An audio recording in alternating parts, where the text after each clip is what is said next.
Na mtazamaji, viongozi wa Kenya Kwanza umekashifu mpango ya maandamano yaliyopangwa Alhamisi ijayo kama ukumbusho ya maandamano ya Gen Z ya Juni 25. Na wakizungumza maeneo tofauti huko Kakamega na Kericho, wanasiasa hao wamemtaka waziri wa usalama Kipchumba Murkomen kuwakabili wanaoshiriki na kuvunja sheria. Na Marian Nyambura na taarifa zaidi kuhusu siasa za Kenya Kwanza. Kwa siku ya pili mfululizo, baadhi ya viongozi wa Kenya Kwanza wamekita kambi katika kaunti ya Kakamega hii leo, ikiwa zamu ya wakazi wa Malava.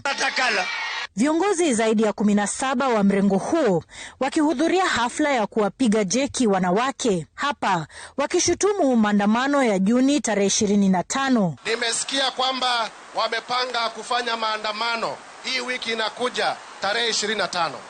Nataka niseme tukiwa hapa Mayuge, nchi ya Kenya, shida ambazo tuko nazo haziwezi kutatuliwa na vita.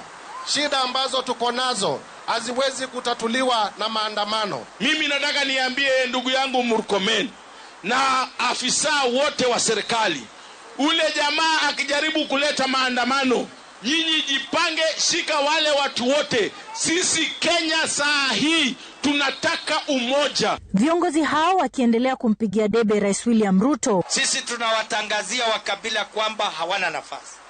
Tunataka uongozi kutoka kule ikuje magharibi mwa Kenya.